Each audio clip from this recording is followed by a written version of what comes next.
Assalamu alaikum. Ramzan al-Mubarak and Shubho Navaborsho. I just introduced IPDI for a few words. IPDI implies a wide variety of specialized training and formal education or advanced professional learning intended to improve professional skill, competence, and effectiveness. We introduced today's session due to this COVID pandemic era, second wave. It is the COVID-19 understanding COVID-19 A to Z from our experts. We are really grateful. Our expert panel here, Professor Abdullah sir, is the Secretary General of Bangladesh Cardiac Society. Professor Dr. Ridwanur sir is one of the research specialists, and Professor Titu Miah, our every known, is the principal of Dhaka Medical College, and also Mrs. Fahmida Khanam is the assistant professor of Virology, NIPSOM. And our expert speaker today, Dr. Muhammad Jamal Uddin and Dr. Syed Mugni, and our lots of faculties here we saw from the different part of Bangladesh, from Dhaka, also Syed, Chittagong. Welcome you to this session. Now I'm requesting Professor Abdullah sir, our chairman of IPDI, please open our session. Professor Abdullah sir. Assalamu alaikum and Ramzan al-Mubarak to everyone. At this trying time, we are having the second Ramzan in COVID lockdown. And we have stopped the usual program of IPDI, but we are trying to again continue a little bit with a bit more on COVID. More than a year has passed. We have learned a lot about COVID. We haven't understood more about COVID. And today's program, a series of lectures, actually aims to make our understanding a little bit more. We'll be updating again and again with some lapse of time so that we can be ensured that our knowledge about COVID, our understanding about COVID, our approach to management of COVID patient is up to date. Today, we are starting from the very beginning, from the virological aspect, and you have heard about our expert speakers and the panelists, learning panelists who are here. I hope everybody will enjoy this session, and together we'll learn. Thank you. Thank you, sir. Now we welcome Dr. Muhammad Jamal Uddin. He is the lecturer of Microbiology, Virology and NIPSOM. He will talk on virology of SARS-CoV-2, that is genome, mutation, and diagnostic of the viral diagnostic factor. Dr. MG Jamaluddin, please talk your session, please, Dr. Jamaluddin. Please unmute yourself, please. Sorry, sir. Assalamu alaikum. Greetings for Ramadan. Today, I will try to discuss virology with our professors. Most of panelists are expert in this context, but I will try to focus on few things that was confusions in our other peoples except the physicians. And most of the cases, physicians may be confused with some topics or in some cases of this COVID virus. So people may misconcept or else. Okay, I will try to explain in my gathered knowledge as a virologist. I'm working as a virologist in NIPSOM COVID Lab and then lecturer NIPSOM as well. However, first of all, we have to know in details in virus, though we know well, it is an infectious particles having either DNA or RNA particles. We concentrate on this speaking that is infectious particles. Some physicians, those are not in microbiology. Would you start sharing your screen? Sir, I'm starting. I just prepared my papers in the hard copy, sir. Today. So okay, can I continue? Yes, continue. So this is an acellular, non-living, and obligate intestinal. These three things is important because sometimes we make comment on this that this is virus is dead or dead virus becomes dead or with exposure with alcohol or soap, but this is not true. However, this is acellular and non-living. This is having no life. However, this is an obligate parasite. That means it active inside our body, outside our body or human cell or any cell. This is inactive. Usually, it is complete structure is known as virion. Virion contains outer shell and interior core. Sometimes outer shell may or may not having. However, genome, interior core, it is DNA and RNA. Either DNA or RNA, not both.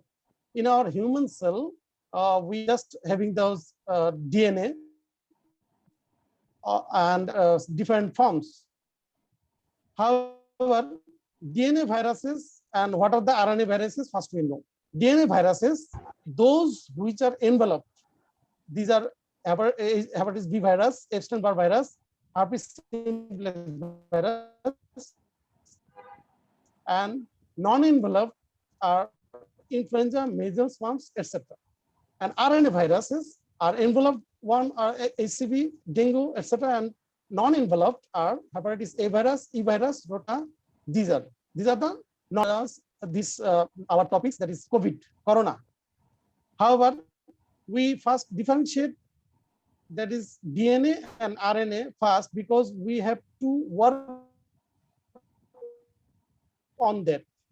Out of the RNA, we may not proceed. However, this is our present topics is COVID or coronavirus. This is RNA virus, and this is the RNA virus which is largest and most weighted RNA virus in the RNA virus family. Size usually RNA virus, that is COVID or coronavirus, ranges from largest protein to smallest cell.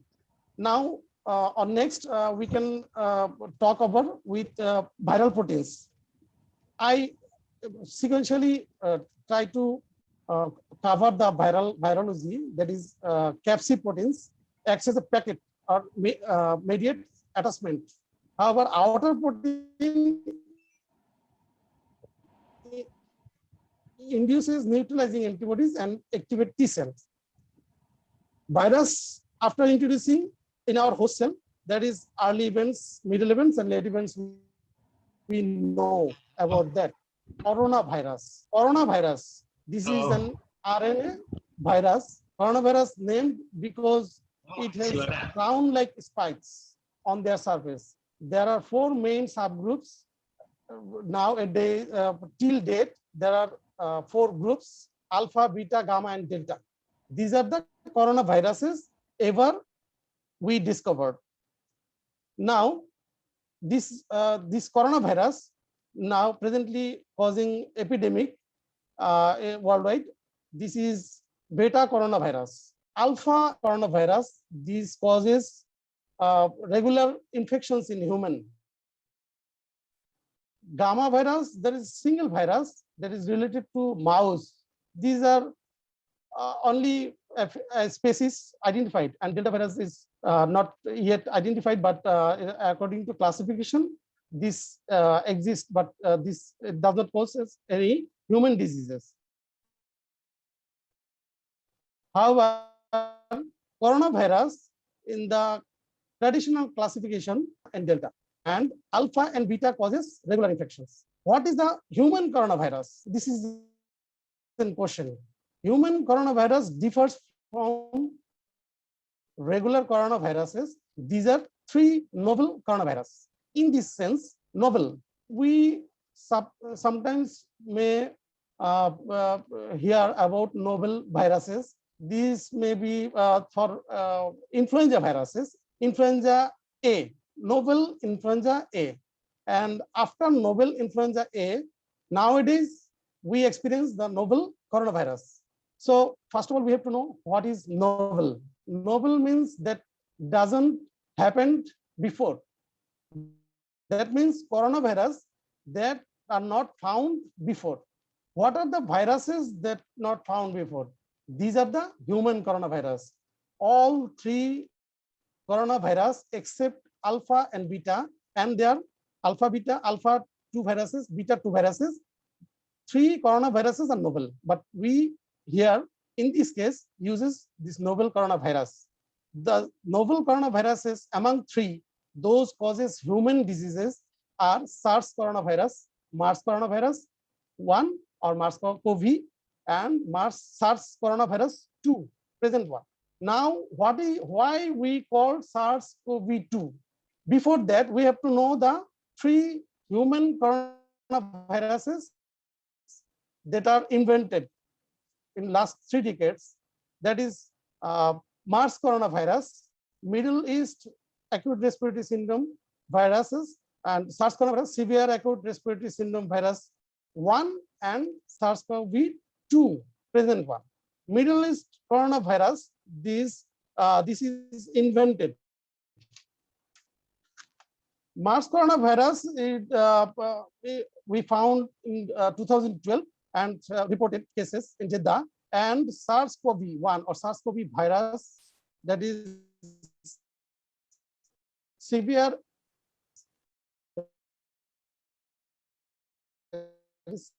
SARS-CoV-1, that is found or reported in 2002 to 2004, approximately 2003, and it causes first detected in China, November 16, and 774 death occurs around 330 countries. This is SARS-CoV-1. Then MERS-CoV. MERS-CoV, this is first detected in Jeddah, 2012, Saudi Arabia, and 885 deaths till date. This is second one which causes human coronavirus. Now our topics is SARS-CoV-2. In virology, we found that SARS-CoV-2 is similar to SARS-CoV-1. What are the similarities? That is in phylogenetical tree examination and morphological appearance. It is most common or approximate to the features related to SARS-CoV-1. That's why another one. So in this case, we found 3 viruses that causes human coronavirus. Human coronavirus means coronaviruses that are not regular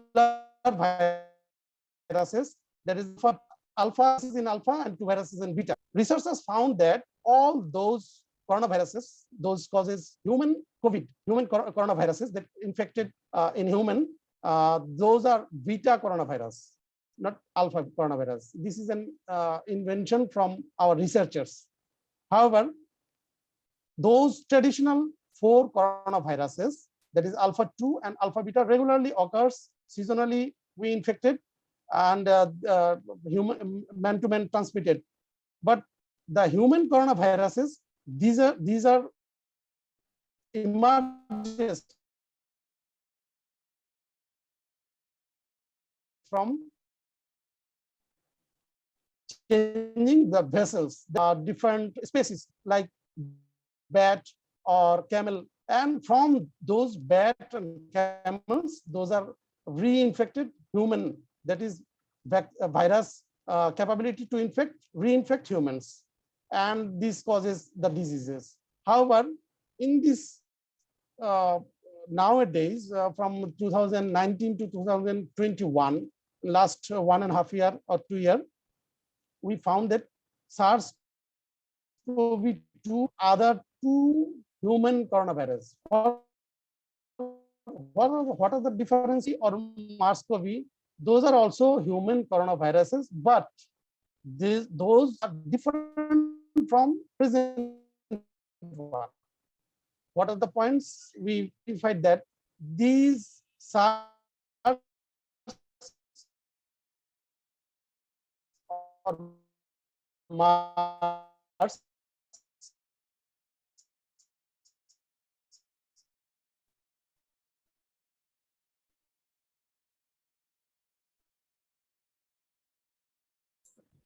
I think he has lost connection.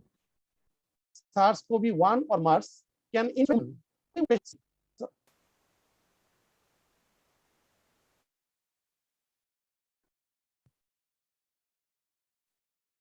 Hello.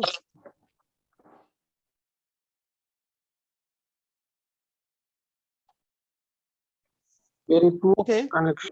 Dr. Jamal, Sir. you hear me? Yes, sir. Yes. Yes. Oh.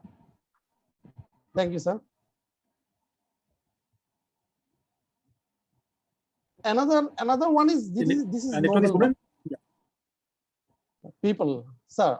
What I'm talking about, this is what are the difference between SARS-CoV-2 and other two human coronaviruses that also causes pandemic in last 2 decades. Those are MERS and SARS-CoV-1. First one is it is mostly highly infective. Highly infective in that sense, it can causes transmission. It transmits from human to another and human to another human during its prodromal phase, or patients having no symptoms. Patients without symptoms, virus can be transmitted. This is the one thing that differs from other two. Another one, SARS has only reported to be transmitted to people who already had symptoms. Okay.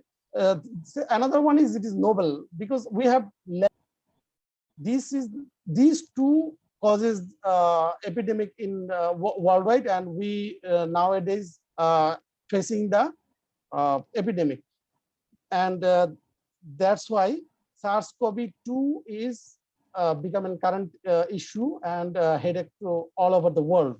Now, talk about mutation. According to mutation, virus genome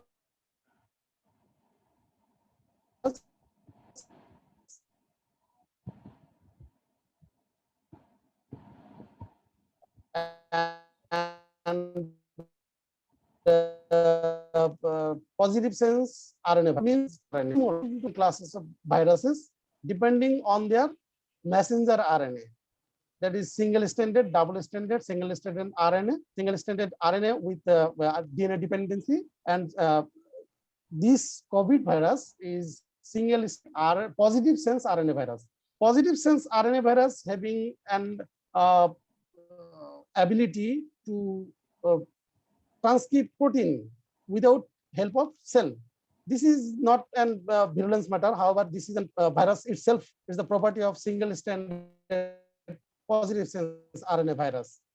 Now, the topic is mutation. What we found in mutation? These viruses, in case of epidemics, these vessels not changing the vessels, but several people are infected. Man-to-man infection is in epidemic is more in seasonal cases, so that it changes in different ways. What are the changes in mutation? That is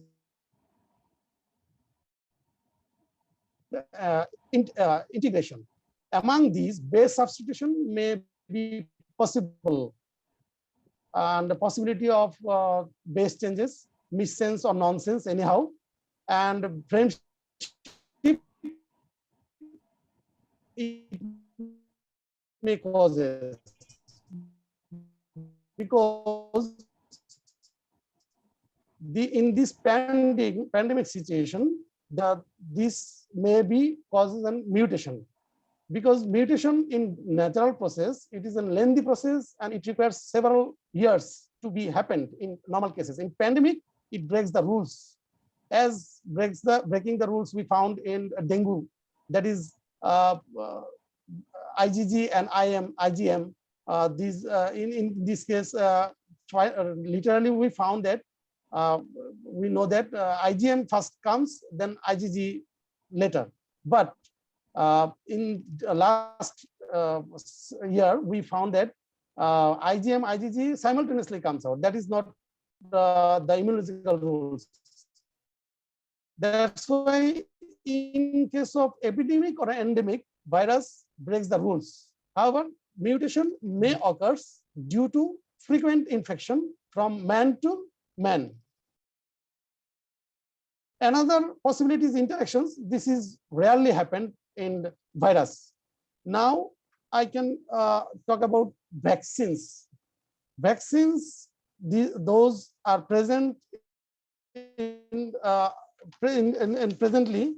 Several vaccines are found in market, but vaccines, those we use or we are having from Serum Institute, that is vector vaccine, protein vaccine, antigen related vaccine. But from Serum Institute, we found the vector vaccine. Facing that, some people are told that vaccine may cause blood clotting. The virologist, as our know, the vectors that uses in these vaccines are adenovirus. Adenovirus may causes blood clotting, but the possibility is less. In case of cigarette smoking or contraceptive use, these are 3 times more. In case of contraceptives, in case of cigarette smoking, that is 4 times more to be clot. And a person if infected, that is 17% possibility to infected. However, in case of this vaccine that we are already getting and first dose already completed, these are vector viruses, adenoviruses, that are free of that risks are less and minimum. Diagnostic purpose. Among the for the diagnostic purposes, after the infection, which goes to epidemic, within 2 weeks, scientists discovered the process of infections, that how it enters human body and how it starts its activity within the human body. And after 2 months, there are several procedures starts detection. Molecular detection, this is gold standard procedure in which we detect the viruses different parts, such as N protein. This is N gene, gene that responsible for synthesis of N protein. Another is ORF or polymerase gene, that and RDRP gene, RNA dependent RNA polymerase gene. These 3 genes with envelope gene, E gene.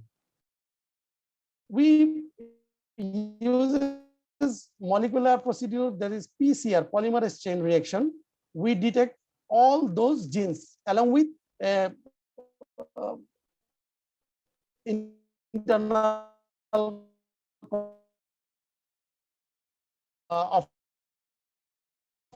responsible for. We detected as COVID positive, and this is approximately 99% or more strength to detect a virus. In this case, first wave and second wave may not differ in direction of this virus, because changes if occurs in mutation.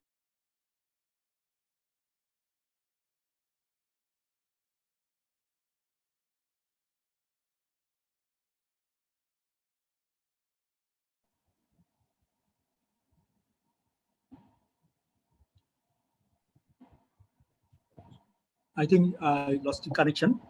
Dr. Fahmida Khanam, do you hear me? Dr. Fahmida Khanam, do you hear me? Yes, yes. Madam, please summarize the lecture. Dr. Jamal Uddin is asked about genome or mutation. Plus, few questions for our physicians. What the new extent of this virus? What is the mutation is going on in the second COVID phase? Please, ma'am, summarize these topics. Yeah. Okay. Okay, thank you.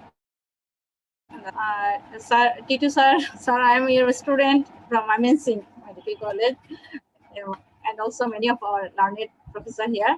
So welcome, and Dr. Jamal. You said well, but you have a presentation that will be better. So our understanding that what we have found today, and আমি বাংলা ইংরেজি একটু মিশাই বলি because আমরা দেখতে পাচ্ছি যে এখানে সবাই বাঙালি এখানে জি জি হ্যাঁ সেটা স্যার আমি একটু পারমিশন নিচ্ছি। তো যেটাই হচ্ছে যে আমাদের এখানে যে এখন যে ভ্যারিয়েশন গুলো বা হচ্ছে আমাদের রিসেন্টলি স্টাডি গুলো, তো সেখান থেকে যেটা দেখতে পাচ্ছি আমরা যে রিসেন্টলি একটা মাইমেনসিং একটা স্টাডি হয়েছে, ওনারা গত বছরে কিছু স্ট্রেন নিয়ে যে কাজ করেছে, তো সেখানে আমরা দেখতে পাচ্ছি ফিউয়ার মিউটেশন, যেমন হচ্ছে স্পাইক প্রোটিন, সেখানে হচ্ছে আমাদের অ্যামাইনো অ্যাসিড মিউটেশন হচ্ছে, যে পয়েন্ট মিউটেশন যেটার সাথে মানে আমাদের কিছু similarities with the UK strain and also the South African strain.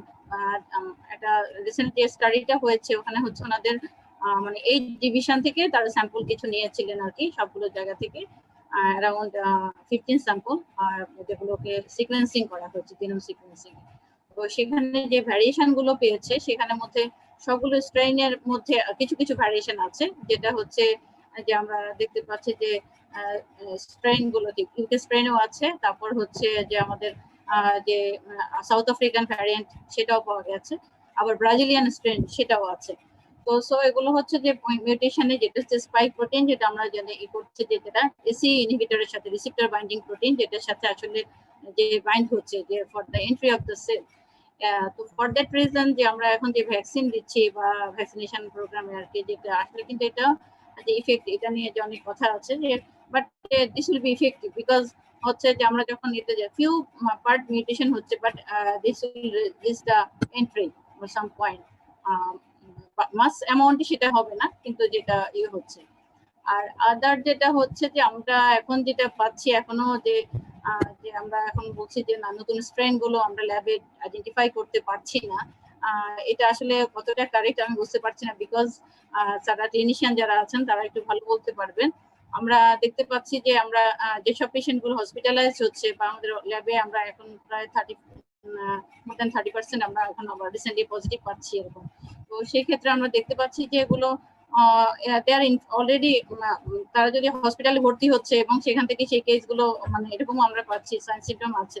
তো যদি একেবারে নতুন ভ্যারিয়েশন আমরা মানে আইডেন্টিফাই করতে না পারতাম, তাহলে তো আমরা এই ভ্যারিয়েশন গুলোকে ই করতে পারতাম না, যাদের কন্ডিশন সিভিয়ার, এবং সেটা আশা করি যে আপনারা ওই পার্টে ভালো বলতে পারবেন। আর একটা জিনিস হচ্ছে যে this is a positive sense RNA virus, SARS-CoV-2 virus. So এই মানে ভাইরোলজিস্ট হিসেবে একটা জিনিস ক্লিয়ার করতে চাই আর কি, যে বিকজ এটা যে জিনোমটা আছে, this also acts as an enzyme, as in for that reason they need not, the host cell enzyme is not required. So this is a chance to earlier revolution that to develop itself. So এটা একটা মানে possible way এই যে ভাইরাসের যে Messenger RNA যেটা আছে, সে হচ্ছে নিজেকে এটাই টেমপ্লেট হিসেবে ইউজ করে আরএনএ ডিপেন্ডেন্ট আরএনএ পলিমারেজ তার ভাইরাল ওন যে পজিটিভ সেন্স আরএনএ হওয়ার জন্য, ভাইরাস হওয়ার জন্য সেটা সে ইউজ করছে, করার জন্য একটা ভাইরাল ফ্যাক্টরিটাকে খুব র্যাপিডলি হোস্ট সেলের মধ্যে সে মাল্টিপ্লাই করতে পারছে। So that is one point. And I think next presenter will be yours. Thank you, madam. Thank you, Professor Titu Miah sir. G sir আপনাদের জন্য ব্যাপারটা কঠিন হয়ে গেছে স্যার, আপনি স্যার একটু সিম্পলিফাই হইতে আমাদের একটু বলেন স্যার, যে আসলে আমরা এই যে সেকেন্ড ওয়েভ হচ্ছে স্যার, মিউটেশন হচ্ছে sir, as a physician, as a clinician sir, যে আমরা যারা কার্ডিওলজিস্ট আমাদের হাসপাতালে স্যার খুলে দিয়েছে sir Covid hospital word sir, ফলে আমাদের জন্য কিন্তু এটা নতুন একটা ব্যাপার স্যার। আপনি ইন শর্টে স্যার আপনি একটু বলেন যে সামারাইজ করেন এটা। আর একটা কোশ্চেন আছে স্যার, যে আমরা সেকেন্ড ডোজ ভ্যাকসিনেশন পরে আমরা এরপরে কি আবার আমাদের নিতে হবে কিনা বুস্টার ডোজ, এটা পরে বলেন স্যার, আপনি একটু বলেন স্যার। অ্যাকচুয়ালি তো আমরা ভাইরোলজিস্ট বলেছেন, আমাদের ফাহমিদা বলেছে প্লাস জামালও বলেছেন যে নেচার অফ দ্য ভাইরাস আমরা বুঝতে পেরেছি, এবং হাইলি ইনফেকশাস হওয়ার জন্য যে এটা যে আলাদা একটা টেমপ্লেট লাগবে সেটা না, মানে এটা এমআরএনএটাকে ইউজ করে কিন্তু এটা রিপ্লিকেট করতে পারে। আর একটা জিনিস হলো যে মিউটেশনের মেইন জায়গাটা কিন্তু আমরা সোফার আমরা বুঝতে পারি ক্লিনিশিয়ান হিসেবে, এবং মেইন জায়গাটা কিন্তু স্পাইক প্রোটিন, মানে স্পাইক প্রোটিনটার মধ্যেই মিউটেশনটা হয়। এবং এই জন্যই মানে মিউটেশন হওয়ার জন্য, এবং আমাদের যে সমস্ত অ্যান্টিবডি মানে যে মনোক্লোনাল অ্যান্টিবডি বলি কিংবা ড্রাগস গুলা যেগুলো আছে বেশিরভাগই কাজ করে কিন্তু স্পাইক প্রোটিন রিলেটেড, মানে এটাকে ইনহিবিট করে to be attached with the আমাদের ACE receptor of the host. সুতরাং স্পাইক প্রোটিনেই কিন্তু মিউটেশনটা হয়, এবং এই মিউটেশনটা হওয়ার জন্যই দেখা যায় যে হয় মানে তার ক্যারেক্টারটা চেঞ্জ হয়ে যায়, এবং এই চেঞ্জ হওয়ার জন্যই হয়তো হাইলি ইনফেকশাস হচ্ছে। এবং পাশাপাশি রেসপন্স টু ড্রাগ এখনো আমরা বলতে পারি না যে এটা রেসপন্স করছে না, কিংবা ভ্যাকসিনের জন্য যে মানে ভ্যাকসিন যেভাবে তৈরি হয় সেটা কিন্তু এই মিউটেশনটা কিন্তু খুব হ্যাম্পার হয় না। মিউটেশন যে ভ্যাকসিন কাজ করবে না এটা কিন্তু হচ্ছে না এখানে, বাট দেখা যাচ্ছে যে নেচার অফ ইনফেক্টিভিটিটাকে বেশি মানে চেঞ্জ করতেছে, সেটাই বেশি। আর একটা ভ্যারাইটি আছে আমরা যেটা শুনছি যে আমাদের সাউথ আফ্রিকান ভ্যারাইটি যেটা, সেটাতে আমাদের যে ভ্যাকসিনটা ভেক্টর ডিপেন্ডেন্ট ভ্যাকসিন যেটা আমরা যেটা ইউজ করতেছি সেটা it does not work on this. তো সেটা আরো মনে হয় যে আমাদের এইবার যে যতটুকু আমরা ইনফরমেশন পেয়েছি, this is depending on the very much small sample. এটা আরো একটু ডিটেইলস আমাদের আরো দেখা উচিত যে exactly what is going on. আমাদের ভাইরোলজিস্টরা কিংবা আমাদের ল্যাব গুলাতে সেটার জন্য কাজ তারা নিশ্চয়ই আরো করবেন। কারণ টু কমেন্ট অন দিস যে আমাদের দেশে সাউথ আফ্রিকান ভ্যারাইটি বেশি সেটা কিন্তু মানে কাজ করছে, সেটা বলার জন্য মনে হয় অ্যাডিকুয়েট স্যাম্পল না। This is one. Regarding the vaccination, আমরা সেকেন্ড ডোজ পেয়ে গেছি। আমরা জানি যে আরেকটা বুস্টার দেয়। অ্যাকচুয়ালি এই ভ্যাকসিন নেওয়ার পরে যে অ্যান্টিবডি টাইটার যেটা অ্যাডিকুয়েট লেভেলে থাকার জন্য this is up to the 6 months or maximum 7 months পর্যন্ত প্রোটেকশন দেয়। এবং এটা কিন্তু প্রায় সবগুলা আমাদের করোনা ভাইরাসের ক্ষেত্রে কিন্তু একই রকম character, and here there is no exceptional on this corona virus. এটার ক্ষেত্রেও কিন্তু কোনো এক্সেপশনাল কিছু নাই। আমাদের যে ভ্যাকসিনটা দেওয়া হচ্ছে এই ভ্যাকসিনটার ক্ষেত্রেও কিন্তু এরকমই, এবং বেশিরভাগ প্রায় সবগুলা ভ্যাকসিনেই যে টাইটারটা যেটা হয় antibody titre, it protect up to the 6 months or 6 months plus. বলা হয় এভারেজ 200 ডেজ পর্যন্ত আমাদেরকে প্রোটেক্ট করবে। সুতরাং এরপরে কিন্তু আমাদেরকে বুস্টার নিতে হবে, কারণ এটা যে এই কোভিড এর প্যান্ডেমিসিটি বাদ দিয়ে এরপরে কতদিন আমাদের এখানে পারসিস করবে উই ডো নট নো। সো আমাদেরকে প্রোটেক্টেড থাকতে হলে নেক্সট একটা বুস্টার ভ্যাকসিন অবশ্যই নিতে হবে, এবং সেটা রেগুলারলি নেওয়া উচিত এবং ইয়ারলি নেওয়া উচিত আমাদের। Thank you sir. অদূর স্যার, স্যার আপনি অদূর স্যার। স্যার একটা টিটু যেটা বললো যে অনেক সুন্দর করে বুঝিয়ে বললো, একটা খুব ইম্পর্টেন্ট জিনিস হলো যে আমরা সবাই মনে রাখতে হবে যে খুব রিসেন্টলি কিন্তু বেরিয়েছে যে আমাদের হিউম্যান জেনোমের মধ্যে খুব এনসিয়েন্ট ভাইরাস জেনোম আছে। বহু হাজার বছর আগে ভাইরাল ইনফেকশন হয়েছিল, হয়ে কিন্তু সেটা আমার বডির সাথে সহাবস্থানে এসছে। সেই ভাইরাসের জেনোমের অংশ বিশেষ আমার জেনোমের মধ্যে কিন্তু ঢুকে গেছে। কোভিডেও যে এরকমটা হবে না সামনে, সেটা কিন্তু আমরা জানি না। ইম্পর্টেন্ট জিনিস যেটা যে ভ্যাকসিনের কথা বলছি আমরা, ভ্যাকসিন গুলা এখন তারা একটা জাস্ট অ্যাটাচমেন্ট পয়েন্টে তারা কাজ করার জন্য চিন্তা করছে, যে স্পাইক প্রোটিনটা। টিটু যেটা বলছিলেন যে এটা আমাদের ভ্যাকসিনের বেশিরভাগ ক্ষেত্রে কাজ করতে পারবে। সাউথ আফ্রিকার ভেরিয়েশনের যে কথাটা এসছে, আমাদের দেশে আইসিটিএফ যে কাজটা করেছে সেটা কিন্তু শুধু ঢাকার স্যাম্পল, আমি খুব এডিকুয়েট নাম্বার অফ স্যাম্পল না, সারা দেশে রিপ্রেজেন্টেটিভ স্যাম্পল না, শুধু আইসিটিএফ যে কয়টা স্যাম্পল গেছে সেটা যদি আমাদের মাল্টি সেন্টার একটা স্টাডি করা হতো তাহলে আমরা কিন্তু বুঝতে পারতাম যে সাউথ আফ্রিকান স্ট্রেনটা আমাদের এখানে কতটুকু। কাজেই আমাদের এই ভ্যাকসিন নিয়ে যে একটা ভয় আছে যে নিয়ে কি লাভ, কাজ হবে না, এই ধারণা অমূলক।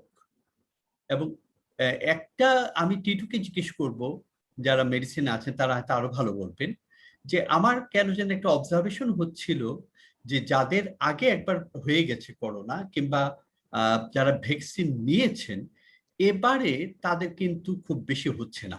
কিছু কেস আমরা পেয়েছি যারা ভ্যাকসিন নেওয়ার পরপরই তাদের জ্বর এসেছে, পরে দেখা যাচ্ছে কোভিড। ওরা কিন্তু অ্যাকচুয়ালি ভ্যাকসিনের সাথে কোনো সম্পর্ক নেই, বেচারা আগে এক্সপোজার হয়েছে, মাঝখানে তার কোনো সিমটম নাই, সে ভ্যাকসিন নিয়েছে, নেওয়ার 2 দিন পরে তার জ্বর আসছে, জ্বর আসার পর ফুল কোভিড, এবং কিছু কিছু পেশেন্ট মারা গেছেন আমাদের দেশে। আমি যেহেতু ন্যাশনাল কমিটি ওই অ্যাডভার্স এফেক্ট কমিটির ভ্যাকসিন অ্যাডভার্স কমিটি মেম্বার, ওখান থেকে জানি যে আমরা কিন্তু অ্যানালাইসিস করে পেয়েছি যারা এরকম মারা গেছে তারা অ্যাকচুয়ালি কোভিডে মারা গেছে। ভ্যাকসিন তো কাজ করবে সেকেন্ড ডোজ নেওয়ার পরে 2 সপ্তাহ পরে আমরা রিজনেবল অ্যামাউন্ট অফ প্রোটেকশন পাবো বলে আশা করছি। কাজেই সেটা আমাদের ওইভাবে মনে রেখেই সবাই ভ্যাকসিন নিতে নিজে নেওয়া উচিত, অন্যদের নিতে উৎসাহ দেওয়া উচিত। স্যার, ধন্যবাদ প্রফেসর ওয়াদুদ। আমি আবারও মানে আগে বলা উচিত ছিল যে আমি ধন্যবাদ জানাই যে আমাকে এই সেমিনারে ইনভলভ করার জন্য আমার বন্ধু চেয়ারম্যান আইপিডিআই এর চেয়ারম্যান প্রফেসর ওয়াদুদ এবং আমার অত্যন্ত প্রিয় মহসিন আজকে কন্ট্যাক্ট করতেছে। প্লাস আমার শ্রদ্ধেয় দুইজন স্যার আছেন এখানে, শাফি মুজুমদার স্যার, রিদওয়ান স্যার আছেন, যাদেরকে দেখলে আমি সবসময় ব্লেসড ফিল করি। আর আমার অন্যান্য কলিগরা যারা আছেন পার্টিসিপেট করেছেন।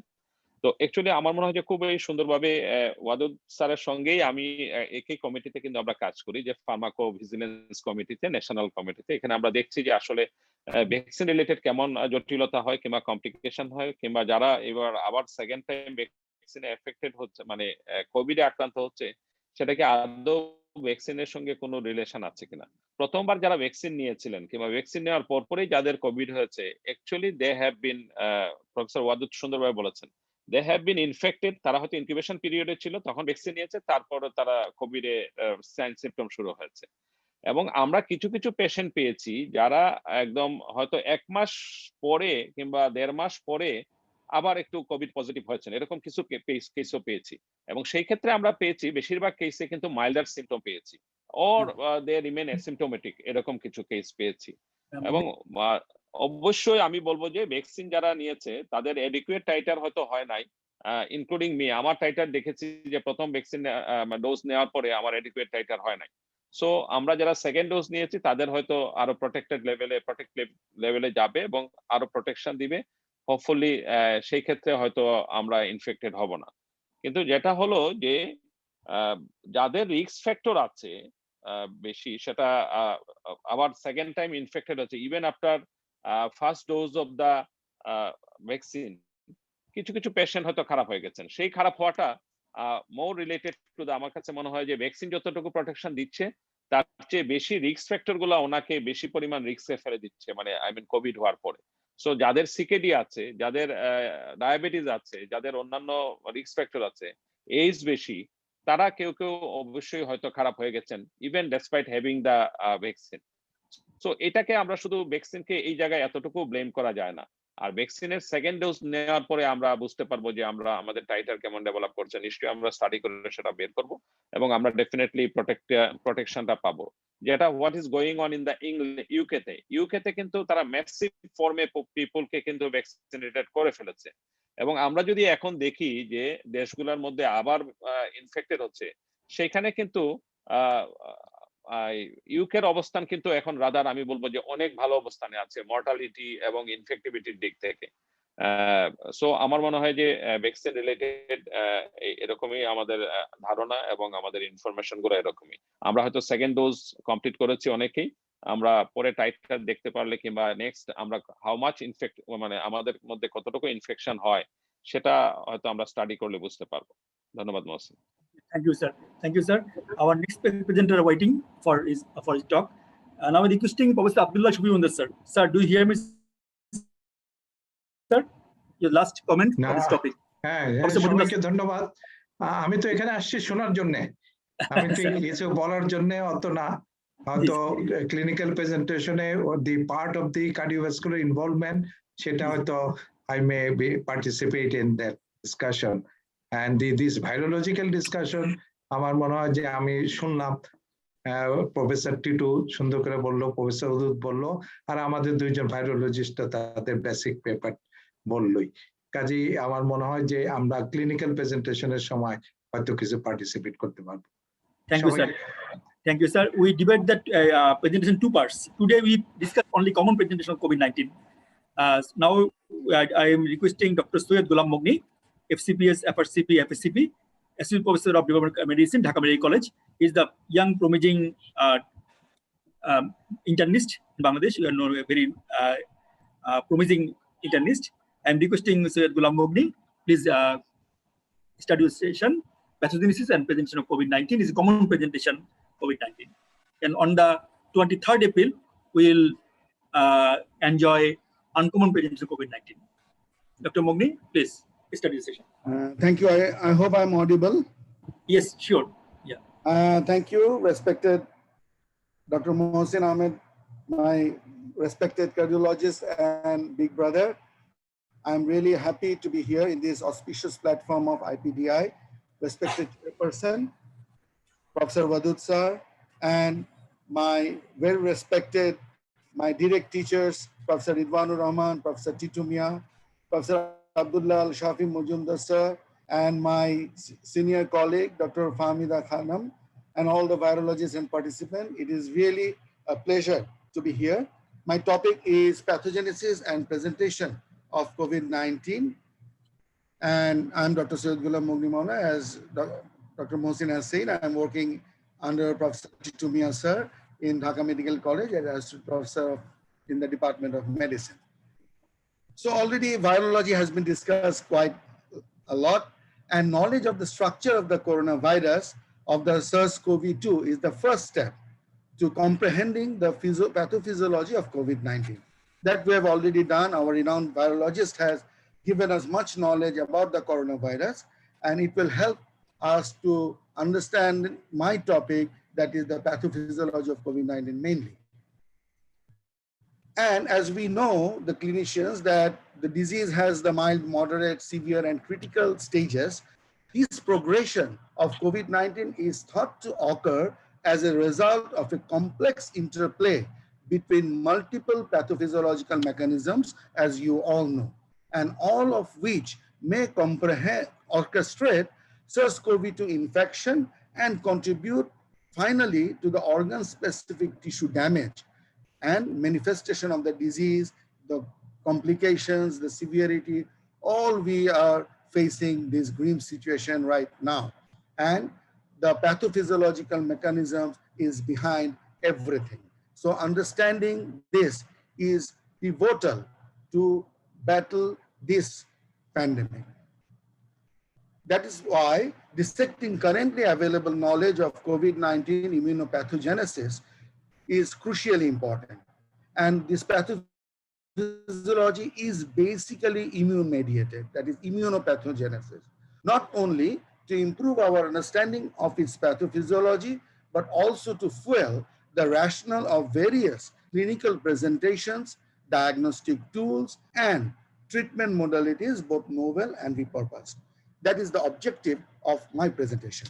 Multiple pathophysiological mechanisms that take interplay in the manifestation of this COVID-19 disease mainly are direct cytopathic effects of SARS-CoV-2, the angiotensin converting enzyme 2 downregulation. As you know, this is the main receptor in human body that binds this SARS-CoV-2 virus, with subsequent renin-angiotensin-aldosterone system misbalance and decreased inactivation of various factors like bradykinin, and a dysregulated immune response featuring the very well-known famous cytokine storm.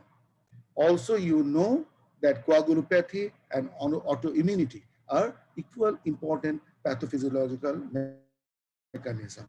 So first, let's start with the innate immune response. Already the virologists have explained that the virus gets attached to our cells with the ACE2 receptor. And those cells, those organs which predominantly manifests this ACE2 receptor, that is primary our respiratory system, secondarily the heart, the kidney, the GI system, and the neurological system. All these organs expresses ACE2 receptor predominantly, and these are the target organs for the SARS-CoV-2 virus. And whenever, as the virologist has said, the virus binds to the ACE2 receptor, it takes its machineries into the host cell by two mechanisms mainly, the endocytosis or the envelopment. That is, the envelope gets infused, the viral envelope get infused with our cell envelope, and the machineries of the virus, that is predominantly the RNA, gets into the host cell, or the whole virus is endocytosed by the receptors. So as the virus gets into our cell, the first thing that triggers is our innate immunity response, immune response, that you all know, that in case of any viral infection, the innate immune system provides the first line of immunological defense against the SARS-CoV-2 infection. Upon infection, that is when the viral machineries are into our cells, the viral pathogen associated molecular patterns, that is the pathogenic proteins of the virus, are immediately sensed or recognized by our endosomal pattern recognition receptors, the PRRs, such as one of the important one is toll-like receptor, the TLRs.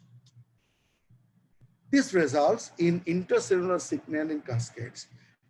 This binding of the PRRs and the viral pathogens immediately triggers the intercellular signaling cascades, which involve activation of transcription factors such as nuclear factor kappa B and interferon regulatory factors. Mugni, please run your slide. Sorry? Please run your slide. I'm sharing. You sharing, not run. Okay. It is run. Yes. Now, okay. Okay, but it's okay. It's okay. Carry on. So long, didn't you see my slides? ঠিক আছে, বুঝলি? ঠিক আছে। এবার ঠিক আছে। এর আগে কি স্লাইড দেখা যায়নি? না দেখা গেছে। কিন্তু ফরওয়ার্ড করিনি এরপর এই পর্যন্ত আসছিল, এখানে এসে আর ফরওয়ার্ড করিনি। ওকে, I see. ঠিক আছে। Sorry for the disturbance, dear audience. So as I was saying, you have seen so many. Are you seeing the picture? Yeah. Okay. So dear audience, you have seen so many pictures like this. As I was saying, that the tissue membrane protease serine augments the AC binding, and endocytosis or the viral envelopes gets attached, and the viral machineries, mainly the mRNA, gets into it, and RNA-dependent RNA polymerase, Dr. Fatima Khanam just mentioned, is mainly activates the viral action. And in our host, the innate immune response triggers the interferon regulatory factor 7-3 by binding our, as I was saying, by our endosome innate immunity. And this ultimately interferon factor goes to our nucleus and promotes the first type 1 interferon against the SARS-CoV-2 virus, and leads to also the pro-inflammatory cytokine release.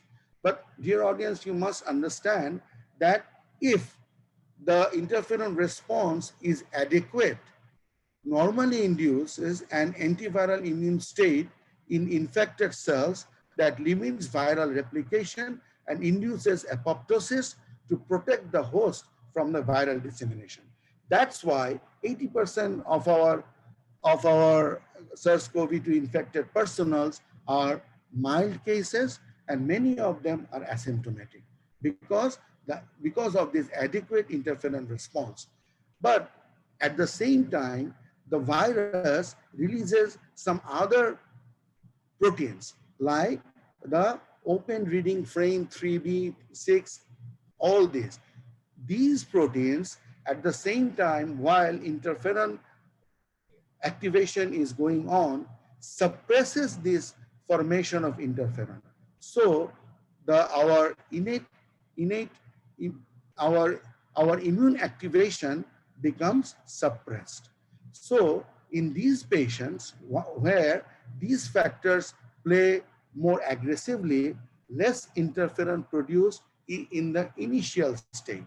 But as the infection progresses, the overwhelming infection, so many virus attaching to our host cell, releasing all these pathogenic proteins in our host cell, overwhelms this interferon. And in that situation, in the later part, the interferons, rather than protecting us, like this in the adequate initial stage, rather they do not protect us, rather they are involved in producing pro-inflammatory cytokines and the cytokine storm. If the initial response of this innate immunity is depressed, and those patients progress to moderate to severe disease.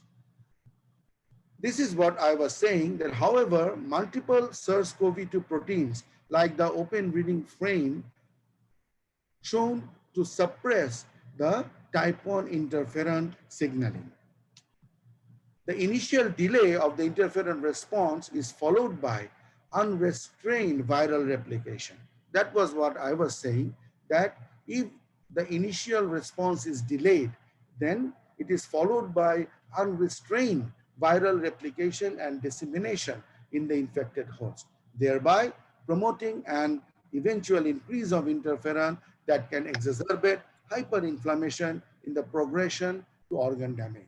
This is the pathophysiological basis that about 15% patients become severe and 5% become critical.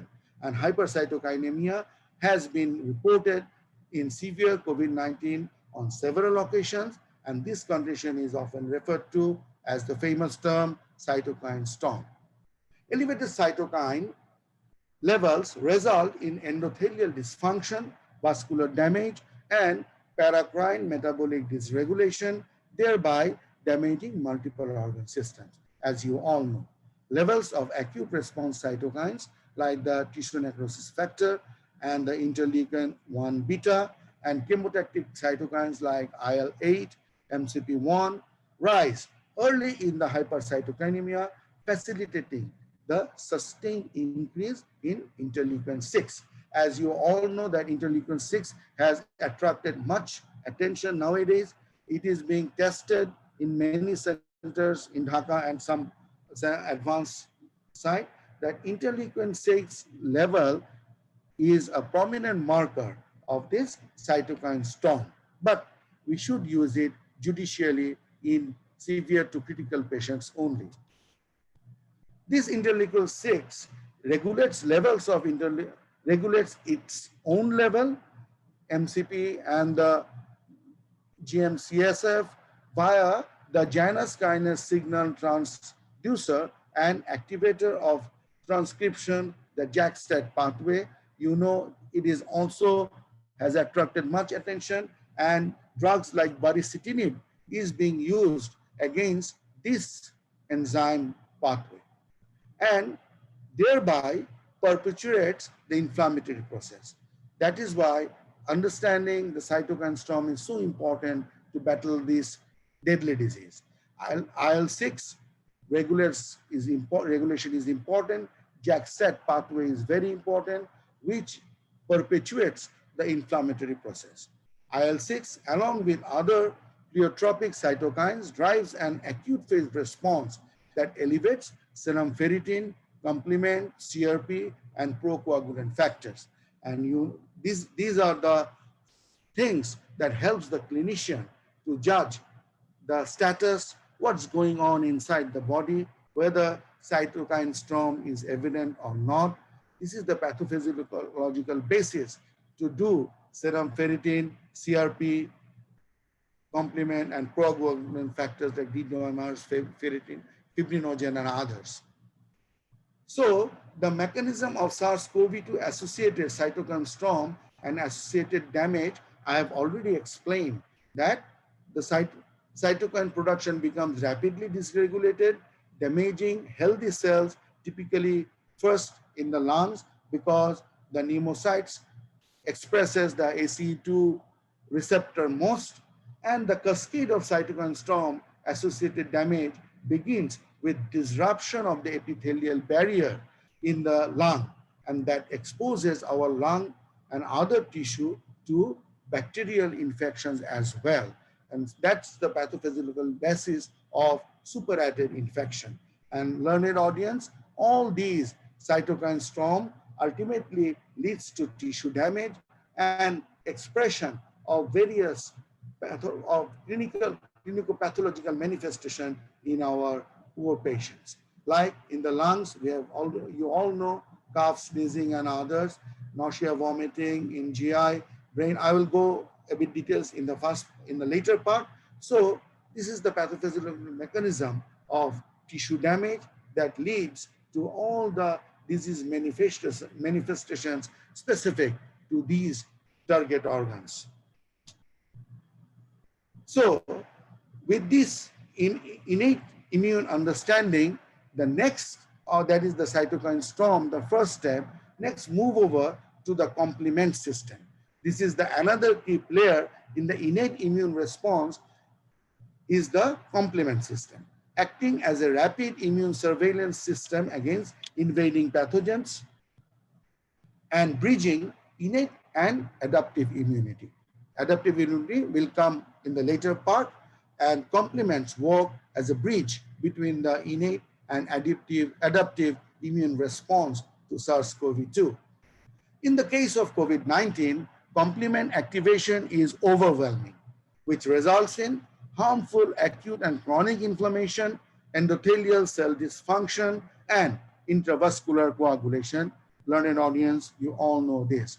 But these effects are mainly caused by the overwhelming complement activation. And this is how it happens. The C3 convertase cleave C3 complement 3 into complement 3A. This is a complex mechanism. I will just hit the important parts. Complement 3A is the anaphylotoxin.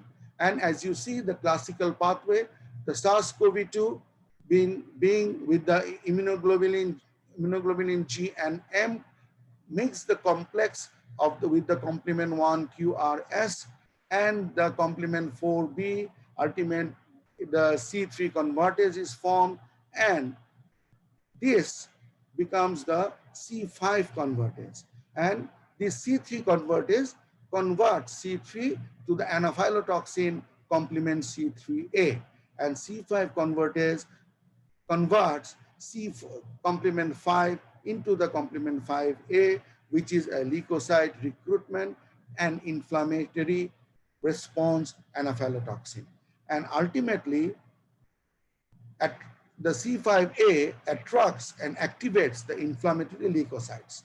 And C5B and C5B forms the membrane attack complex. And all these leads to the overwhelming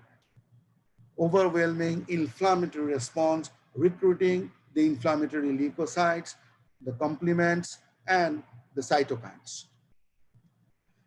And what is the impact of these on our clinical manifestation? As you see, in the asymptomatic cases, the complement activation is rather beneficial. As I said in my first part of the interferon activation, like that, you know that complement activation is in the initial state is beneficial to control the infection of COVID-19. But as in our moderate and severe cases, the complement activation is dysregulated, overwhelming, and is not beneficial anymore. When the viral load is greater, extension to deeper parts of the lung pneumonia and possibly to other tissues with prominent inflammatory picture. And same in the severe cases, heavy viral load, extension to extrapulmonary tissues like the other organs, and leading to the multi-organ failure, the thromboembolic phenomena, and all these are attributed by overwhelming complement activation. So in the later part, in these patients, complement activation is not beneficial, rather poor for the host. So let's move on to coagulopathy. We all know this is a unique feature of the COVID-19 disease. Finally, the innate immune system interacts with coagulation, a process known as immunothrombosis. So all these activation, overwhelming the complements, overwhelming the cytokines, interferons, all these finally interacts with our coagulation pathway. The detection of the pathogen-associated molecular protein and the damage-associated molecular patterns by our endosome receptors in the monocytes results in their enhanced expression of tissue factor, which in turn activates the extrinsic pathway of coagulation. So all these makes our monocytes express more and more tissue factor, activating the extrinsic pathway coagulation. In addition, activated neutrophils release neutrophil extracellular traps, the nets, which can promote activation of the intrinsic coagulation pathway by activation of the factor 12, but can also bind to the tissue factor to activate the extrinsic coagulation pathway. So learned audience, all the extrinsic and intrinsic pathways of coagulation are thus activated.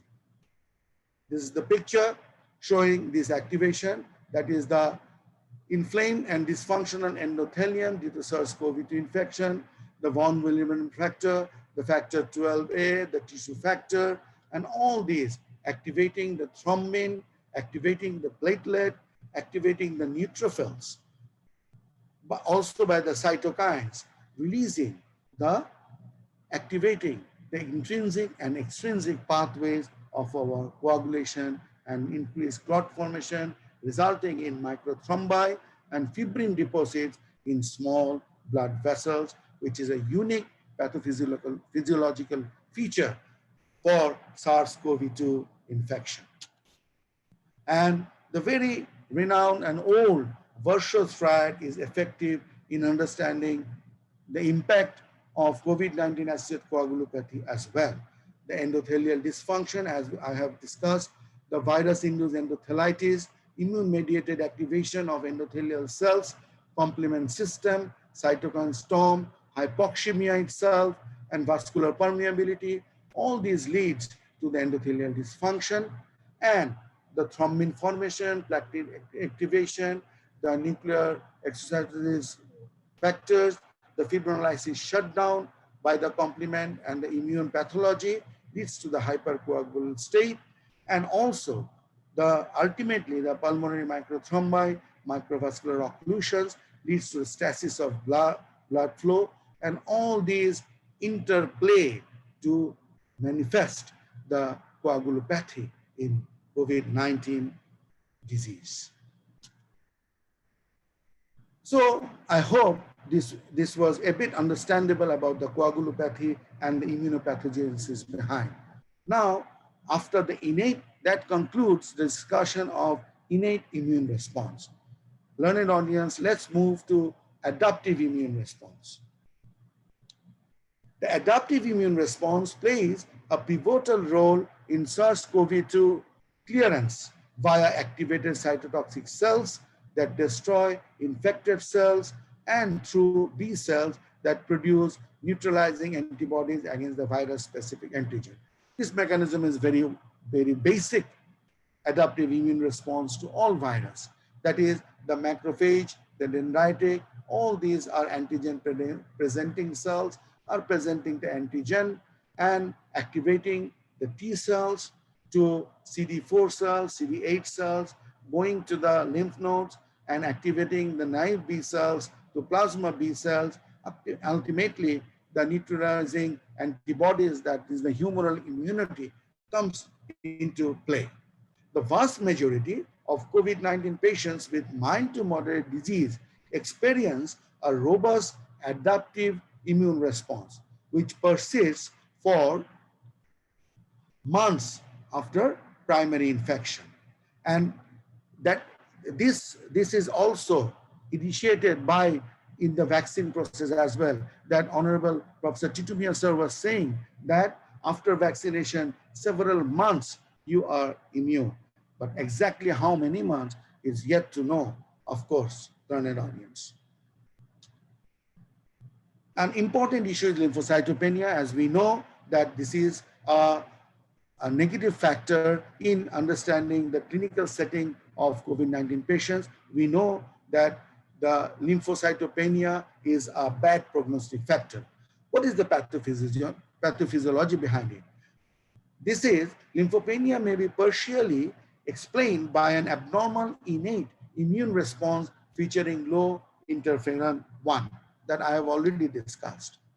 Other mechanisms that potentially contribute to COVID-19 associated lymphopenia include direct SARS-CoV-2 infection of the T cells, cytokine-induced apoptosis and pyroptosis of lymphocytes, the mass-related hemophagocytosis, the lymphocyte sequestration in the lungs or other organs, and reduced bone marrow hemoptysis.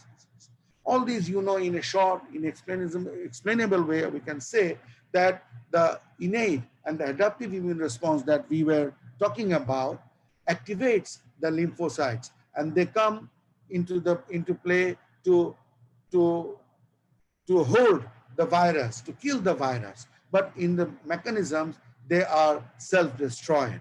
And so the more the infection, the more the lymphocytopenia through these mechanisms, and that's why it is a bad prognostic factor. Now come to autoimmunity and autoinflammation. The TLR7 recognizes single-stranded RNA of pathogen, that is the SARS-CoV-2 RNA, mRNA, in order to initiate an immune response that I have shown picture earlier, to prevent the induction of an immune response against endogenous RNA. Of course, when the TLRS receptors are activated against the single-stranded RNA of the pathogen, there is always a chance that they will be activated against our own RNA. And to prevent that induction of an immune response against endogenous RNA, TLRs contain a self-recognition mechanism, and this becomes a failure in the overwhelming infection seen in the severe and the critical patients, and failure of which can lead to autoreactivity, that all the immune response works against our own cells, and leading to these clinical manifestations, the multisystem inflammatory syndrome in children, which is very important issue and point of debate nowadays, multisystem inflammatory syndrome in adults, the Guillain-Barré, when you know the atypical presentations of COVID-19 is due to this autoimmunity, like Guillain-Barré syndrome, immunothrombocytopenic purpura, then anti-interferon 1 autoantibodies, SLE-like profile, and we have seen patients presenting with serious antiphospholipid syndrome due to activation of this autoimmunity. Sharing one of our experience from Dhaka Medical College, Dr. Farhaduddin Hassan Chaudhary, Registrar of Medicine, Dhaka Medical reports a 50-year-old male who got admitted in DMCH on September 2020 with the complaints of ascending type of quadriparesis for 3 days. He got discharged from a COVID-19 ward in Bogra 1 month ago after being treated as a severe COVID-19 case for 15 days. That is, he was RT-PCR positive COVID-19 and his lung involvement was more than 50%. He was treated accordingly in Bogra Medical and subsequently presented in Dhaka Medical College after 1 month from being discharged there. The clinical evaluation was consistent with the Guillain-Barré syndrome, but there were no bowel bladder difficulties, cranial nerve involvement, or respiratory distress. The NCS revealed acute inflammatory demyelinating polyneuropathy, and CSF showed albumin cytological pyocytosis with CSF protein content. Obviously, the hallmarks of GBS diagnosis, but especially though the cerebrospinal fluid RT-PCR for SARS-CoV-2 was negative, however, both the antibody IgM and IgG to the SARS-CoV-2 were positive, indicating that this was an autoimmune presentation of COVID-19 after 1 month of the initial infection. So that is our experience of autoimmunity. So this brings us to an end to the discussion of immunopathogenesis, that is activated, that is played. The key role player is the virus itself, instigating various reactionary mechanisms in our host cell. But at the same time, you know, the expression of the disease, there is important host-specific factors that determines the disease course. What are these? Almost all these are known to you. That is the underlying health conditions. We know the comorbidities, the inter-individual genetic variations. We know the various genetic variation among the people are affected differently. The biological aging, sex-related variability, epigenetics, malnutrition status, pre-existing immunity, all these are risk factors for severe and critical COVID-19, very much known to you. So I won't go to details, just highlighting that the most devastating risk factor, you know, that is the age. That is age more than 65 years has suffered the maximum. And I've just highlighted that what is the issue with the age-related contributors. These are the uncoordinated responses of adaptive immunity are associated with aging and frequently precede disease control failure. That is in what is called the immune sense. That is, in our aged patients, the immune reaction is suppressed due to the age process itself. That's why they are more vulnerable. A chronic state of low-grade systemic inflammation in the elderly people, which is known as inflammaging, is present, and an increased incidence of comorbidities in the elderly and moderate to severe frailty. All these are factors for the aged people who are so much vulnerable to this COVID-19 disease. So these were a few highlights about the host-specific factors determining disease course. So with this background understanding, what is the outcome? That is, what is the pathological alterations done by this immunopathogenesis, and what are the clinical manifestations? So in lung, this brings me to the second part of my presentation, that is the clinical manifestation of COVID-19, that I have matched with the pathological alteration, because obviously such learned and auspicious gathering knows much about the clinical manifestation of COVID-19 by now. But I'll try to match it with the pathological alterations for a different angle view. SARS-CoV-2 primarily affects, you all know, the respiratory system with viral entry into upper and lower respiratory epithelial cells, causing the influenza-like clinical manifestations, fever, cough, dyspnea. You all know this. In late stage of the disease, hyperactivation of immune response that I have already tried to elaborate to you contributes to the widespread hyperinflammation with the development of severe disease, including ARDS. Histological examinations showed various patterns of diffuse alveolar damage with interstitial T-cell infiltration. That is, the dead people lungs were autopsied, and this was the finding that we got. Early phase pathological features in the lung include pulmonary edema, protein exudation. These are the factors give the groundless appearance in our chest x-rays, in our CT scans. Vascular congestion, pneumocyte hyperplasia, interstitial thickening, and inflammatory infiltration with fibrinoid materials accompanying viral inclusions. All these are theoretical pathology. And late phase pathological features are different. That is, if we see the pathological section in mild to moderate cases, this is what we will find. But in severe cases or the critical cases, this is the difference, what happens to them. That is, there is diffuse alveolar injury with fibrous mucus-like exudates, disformation of pneumocytes, hyaline membrane formation, pulmonary edema, that is the features of ARDS are being prominent in the late phase. So I know many of the eminent cardiologists are audience today. I think this slide will attract them. Myocardial injury, and of course, in the later discussion, they will contribute much in this area. Myocardial injury reflected by increased blood troponin levels has been reported frequently in COVID-19, as we all know. COVID-19 can induce cardiovascular complications such as acute heart failure, arrhythmias, acute coronary syndrome, and myocarditis. Among them, myocarditis has been of special interest in COVID-19 patients, more common.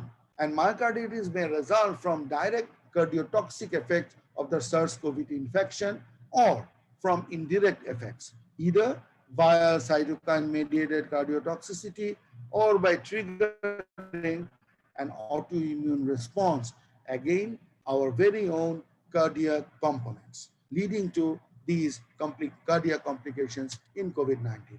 In our neurological system, the manifestations have frequently been described in patients suffering from COVID-19, ranging from anosmia, dysgeusia, there's loss of taste, headache, and brain fog, to severe conditions including ischemic stroke and encephalopathy or encephalitis. Dear audience, I'd like to share my own experience that just 7 to 10 days back, a patient reported to my chamber with TIA, that is transient ischemic-like attack-like symptom, and just routine investigations revealed only thrombocytopenia. There was no other COVID-like manifestation, that there is no respiratory system involvement, no GI system involvement, only presentation like transient ischemic attack, that is in the morning he felt weakness in the arm, but in the evening it improved much. Routine investigation shows only thrombocytopenia. But these features and atypical presentations like these should prompt a clinician in this pandemic area to do RT-PCR, and the patient ultimately became positive.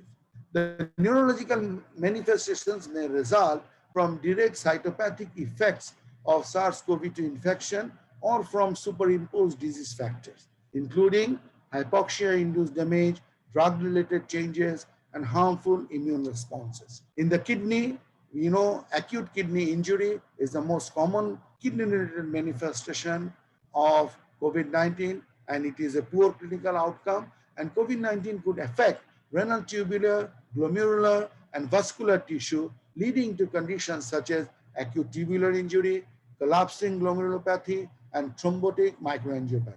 Potential mechanisms underlying AKI range from direct SARS-CoV-2 infection via the ACE2 receptor, which is expressed in proximal tubular cells, glomerular epithelial cells, and indirect effects from the RAS dysregulation, hemodynamic instability, and others.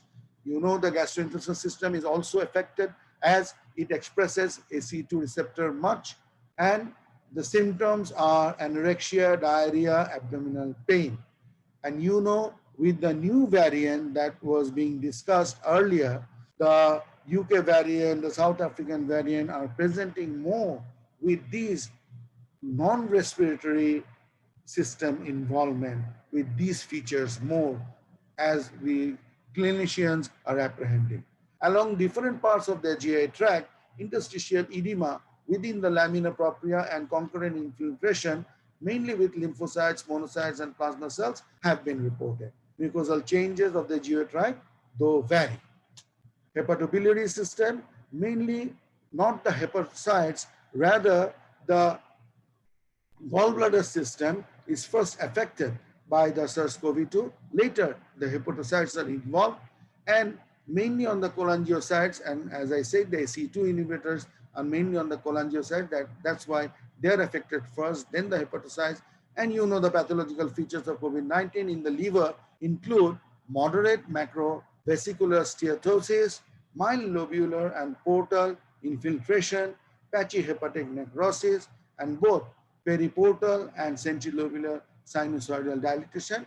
But in the end stage where multi-organ failure occurs, other than that, hepatobiliary system usually manifests with slight rise or some rise of the markers like the alanine transferase, that is the SGPT, usually. So I am almost at the end of my presentation. I'm sure, I hope I have not bored you much. Impact of understanding this pathology. So what is the impact of these understandings? That is, we understand our clinical features from this pathophysiological background that I have already discussed, and all of these are very much known to you. We have these immunopathology understanding give us to make our investigation plan for the diagnosis and for the clinical staging and intervention with various drugs depends on this immunopathology. This is just an example of the markers of the coagulopathy that is involved through the immunopathological mechanism and their indications. And our treatment plan, you have seen so many lists like this, the antivirals, remdesivir, inhibiting the RNA-dependent RNA polymerase, and all these antiviral drugs, the immunomodulators, the recent we are using mainly in severe to critical cases, dexamethasone and the remdesivir, and baricitinib is coming up. All these are based on various immunopathological understanding, which are so important. I'm sure this is our first session of understanding COVID-19. This is A to Z. We are dealing only A today. Till we reach Z, all these will be much discussed and much clear to you all. And lastly, the end point, that is we the clinicians, what we will do in different stages of the disease is mainly detected and determined by this immunopathogenesis. And we all know that this is the latest NIH recommendation in different clinical settings, basic things to do and the drugs to do and what we should do. And we have our own clinical, our national guideline. We should specifically follow these. My dear audience, you know that in the community, I must say with due respect that even we, the doctors, sometimes do many we take many irrational strategy in dealing these COVID-19 cases, but we should stick to evidence and to proper guidelines. With these, Honorable Chairperson, distinguished panel expert and learned audience, my take-home message will be, knowledge to understand COVID-19 is ever evolving. What I have discussed today may prove wrong tomorrow, but we must keep on learning, and platforms like IPDI is doing this excellent job. My hats off to this platform. The new mutations are much more infectious, as it was discussing, the UK variant, the South African variant, the Brazilian variant, all these, it established, it's prevailed in our community now. It is said that, as our Honorable Titu sir was said, the basic mechanism, the basic mutations has been in the spike protein. And this has made the virus more transmissible. That is, the spike protein has gained more power to bind with our AC2 receptor, integrating or triggering all the immunopathogenesis that I have discussed. It is said that it is 70 times more infectious than the previous strain. And there has been report mainly from the UK that UK variant has led and more fatality. And you know that though the UK variant is susceptible to the current vaccines that are being used in different parts of the world, including our AstraZeneca vaccine, but the South African and the Brazilian mutation has some capability to escape this vaccine mediated humoral response.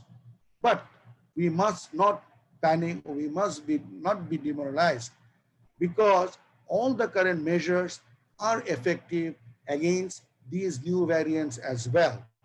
That is, all the social modalities, that is the mask, the hand washing, the frequent sanitizing, the distancing, all are effective against these new variants.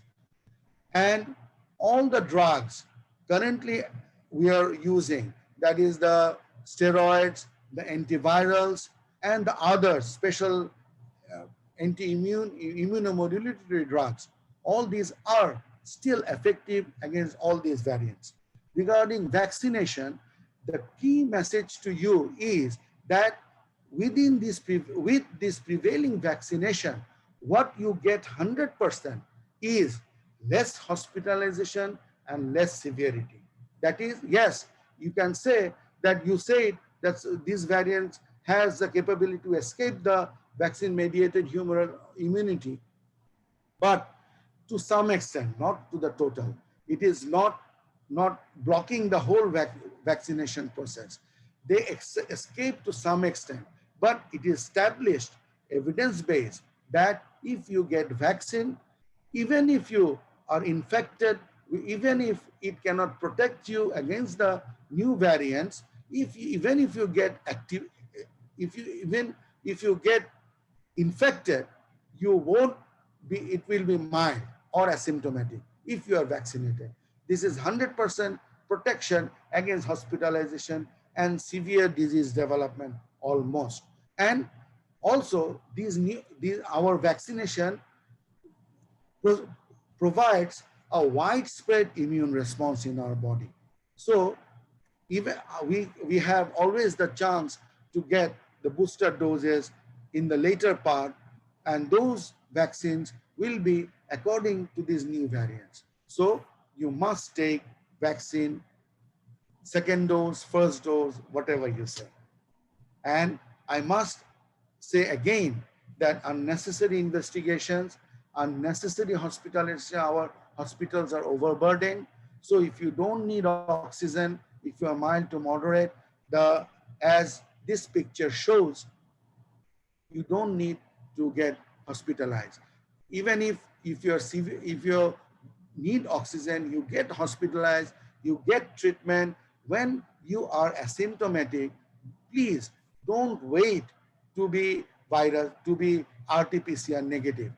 We struggle with our patients that we have treated them, they are well, they are cured, but you know, as our virologist has explained, that RT-PCR, they wait to get discharged for the RT-PCR to be negative, which can take 3 weeks to 4 weeks as well. So we should avoid these unnecessary hospitalization, and polypharmacy is a big issue, especially in this era of social media. You all know that many a times our patients, even our relatives, send a picture of a prescription that hospital or that doctor has prescribed this. Now I am positive, or even I am not positive, I am having some fever, malaise. I have started all these drugs, and we see that these prescriptions includes antiviral, steroid, and all unnecessary medications that our relatives, our near ones, even with due respect, sometimes out of fear, our colleagues are taking unnecessarily. So we must understand COVID-19. We must keep up to date our knowledge, understand the immunopathogenesis behind all these disease manifestations, and avoid unnecessary investigation, hospitalization, and polypharmacy in the future, I hope. With these words, I'm so humble for your patience sharing. Thank you so much. Thank you, Dr. Syed Gulum Mugni. The excellent and smart and gorgeous talk. I'm really proud of you, younger brother. I think our total pathogenesis and clinical picture is so crystal clear by your talk. Thank you, Dr. Mugni. Here, Dr. Ridwan sir here. Dr. Professor Yes. Ridwan. Yes.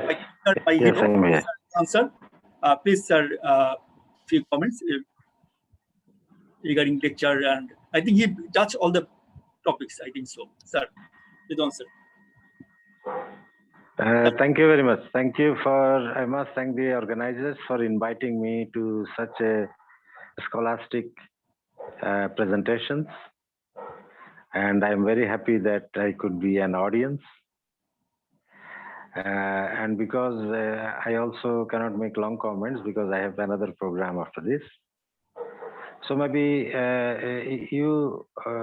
all of the participants, I think it was an opportunity to listen to the updated virological and pathophysiologic mechanisms in COVID disease. So very briefly, if I could review some of the important features, is that this is first time that human being at the medical community is dealing with a viral illness where the most important manifestation is said to be an immunothrombosis resulting out of the endothelitis and other forms of endothelial modification. So this immunothrombosis has many similarities to a cytokine storm manifested by high levels of ferritin, D-dimer, C-reactive protein, etc. But is very different from the cytokine storm we see in dengue syndrome, another RNA virus, where patient goes into shock. Patient goes into plasma leakage because of the cytokine storm. But this cytokine storm is a different cytokine storm. There is involvement of the mostly of the endothelitis, giving rise to disseminated intravascular coagulation, which can affect any and every organ system of the body. But this disseminated intravascular coagulation is very different from routine disseminated intravascular coagulation, what you see. The variation of this DIC is that there is no doubt that there is DIC. The pulmonary lesion, for example, are symmetric on the two sides, which is the hallmark of diagnosis of COVID pneumonia. And this DIC is not causing a consumptive coagulopathy. So in typical DIC, we never detect patients in the stage of coagulation. We mostly see patient in the stage of bleeding. So DIC presents with bleeding, but this particular DIC never presents with bleeding. So this pathophysiologic mechanism has important implications on clinical manifestations of the disease by this virus, as well as interventions we might need to do. So the pulmonary manifestations or the COVID pneumonia, the lung is never a solid lung like the community-acquired pneumonia we see. So a stage of solid lung, gray hepatization, red hepatization are not there. So these radiological manifestations of ground glass appearance are mostly an interstitial pneumonia and interstitial vascular thrombosis, leading to failure of diffusion of oxygen, which can be diffused by giving high pressure, There is a reason why we use high flow nasal cannulas. That's why we use CPAP, BiPAP, because under pressure, the oxygen can cross the barrier. But with normal pressure, the oxygen cannot cross the barrier. And that's why in some patients, even invasive ventilation, where the positive pressure ventilation is not very much required for gaseous exchange. And this gaseous exchange is, we cannot open up the pulmonary gaseous exchange. That's why interventions like extracorporeal membrane oxygenation has been a modality of treatment of COVID disease. So the virological alteration, the virologist who talked about it, and the two presentations were very excellent. So really it's true that in medicine we say that you need to have a pathophysiologic basis of treatment. So there were many different treatments came out in the beginning of the COVID, but now we are relatively, there is clarity of understanding about what repurposing of medications we can use. And the immune thrombosis or immunothrombosis is at the root of development of hypoxia. And that's why all patients with hypoxia are designated as severe disease. And whenever there is a severe disease, it invites three very specific treatments which are useful, can reduce mortality. Outside these three interventions, the survival benefit is very low. These three interventions are oxygen, anticoagulants, and steroids. These three repurposed medications are the most beneficial medications for COVID. And I agree with Dr. Mugni that we are misusing many drugs. If we base our understanding and treatment based on pathophysiologic mechanisms, we will be less misusing the drugs. So it is important that we learn, we understand, we apply the principles of virology and pathophysiology to benefit our patients in the intensive care or high care, patients developing hypoxia. So it could be continued for very long. So I will end here. I must thank the organizers for inviting me here again. Thank you very much. One question for you, sir. Yes. Sir, last question. How much time duration may need to form this cytokine storm in a COVID patient?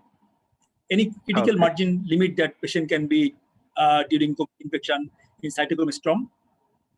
How much time duration may need to form this cytokine storm? Sir, do you hear me, sir? Oh, yes, I can hear you. In the traditional how much time duration may need to cytokine storm? Any particular in? Yes, sir. Sure, sir. Okay. So in the first virus, which is non-variant, the average time to hypoxia were between 10 and 12 days. But the South African variant, the patients are progressing to hypoxia very fast. So patients are developing hypoxia between 3 and 7 days, where hypoxia was a feature of second week. So we now see that patients are developing between even at as early as 3 days, that patients are developing symptoms and signs of hypoxia. So ideally, this is in the second week. And that's why in moderate disease, Bangladesh guideline has classified a moderate group into two groups, moderate A, moderate B. So moderate B is said to be patients who have progressive fever and progressive cough in the second week, is a feature predicting severe disease. So we recommended that it is, the term is progressive, you need to understand. It's not just fever, it's not just cough, It is progressive fever, and progressive cough in the second week is a predictor of hypoxia. So most of the time we expect it in the second week, but now we are seeing that it is occurring in the first week as well. Could I answer your question? Thank you, sir. Thank you, sir. You have another program. Okay, welcome. Thank you so much to being with us, sir. I think next session you'll be with us as a panelist, sir. Thank you, thank you, sir. Thank you again. Thank you. Thank you so much. Lots of questions here, but as Dr. Mugni Maula said, today is the session A. We have to go for the Z also. So next session is the uncommon presentation of the COVID, and also what is the investigation doing in COVID era. And on 30th April, we'll talk on hospital management and also ICU management. So I think we will answer accordingly. Professor Abdullah, sir, do you hear me, sir? Thank you, Mosi. These are lots of panelists here, sir. Also, Jakir sir from Dr. Ismail Hossain Patwari, also Majumder sir. Sir, you continue, sir. Sir. Actually, Syed Ghulam Maula Mugni has beautifully presented, as Professor Ridwan sir was mentioning, a very scholastic presentation. That may be a little bit heavy for many of us. Very simply put, if you have low viral load, you are less likely to get infected because your immune system, innate immune system, and the interferon 1 can take care of that. So that's where the social distancing, the mask come into effect. Very effective. The second point is, if you have very heavy viral load, it's going to swarm your immune system. So at one point, there will be dysregulation of the immune system. There will be too much of everything. The inflammatory mechanism, which actually was aimed at killing the virus, will also start damaging your body. And that's where we develop the ARDS and other problems.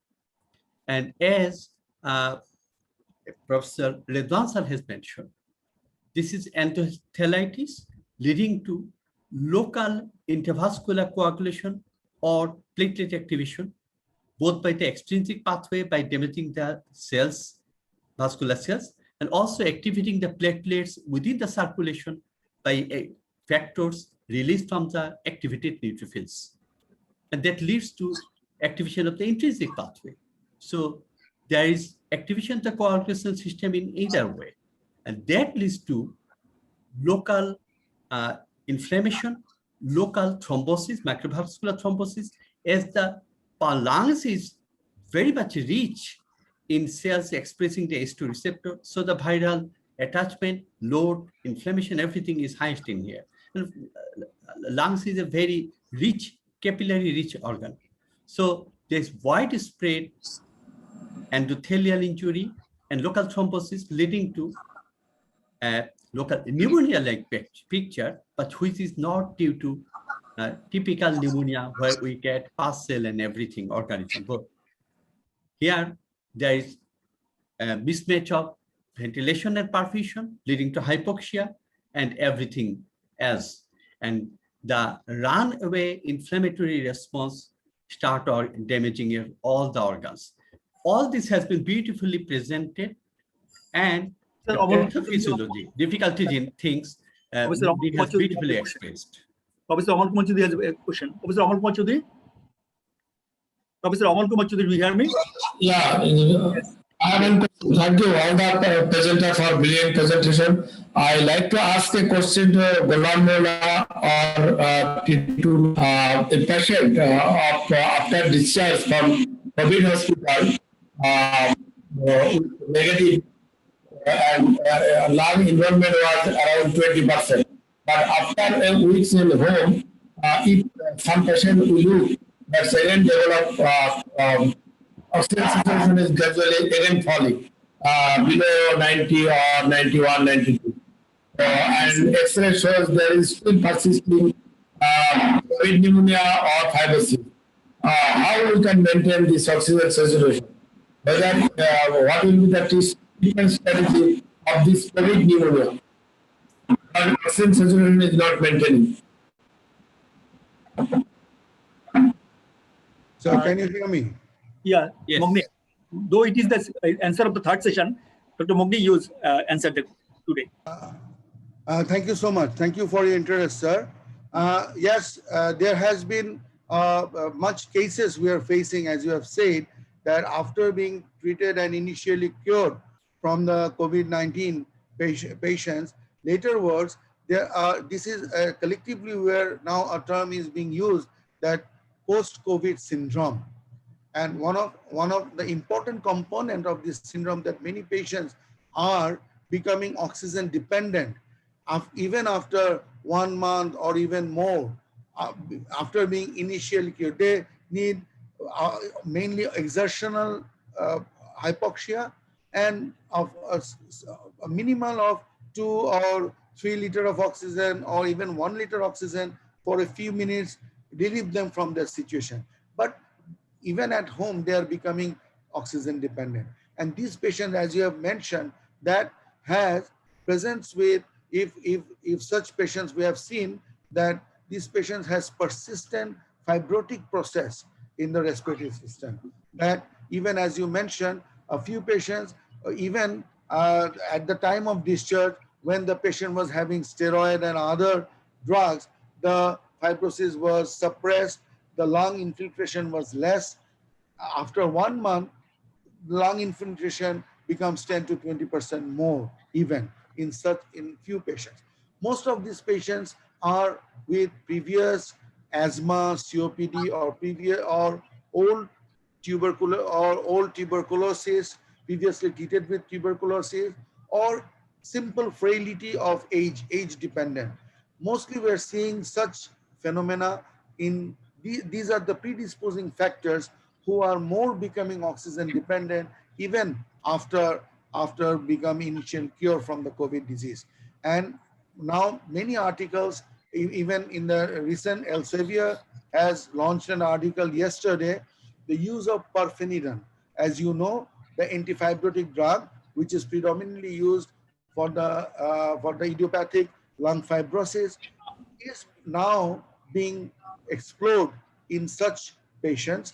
Even the role of low dose steroid to continue in these patients may be beneficial, but still we must be judicious and we must follow up these patients and these drugs, and we must also exclude other secondary infections, because many a times after you get cured from the COVID-19, the patients, our aged patients, are vulnerable to other bacterial and even other viral infections as well. So all these has to be sorted out, and after sorting the other possible causes, this fibrotic process can be addressed with steroid or perfenidone and other drugs. Honorable Titu sir and honorable respected teachers are there. They may comment as well. Thank you, Mugni. Professor Ismail Patwari, sir, do you hear me, sir? Professor Ismail Patwari, sir, I have a question to you, sir. It's a frequently asked question. Is COVID positive patient do fasting in Ramadan?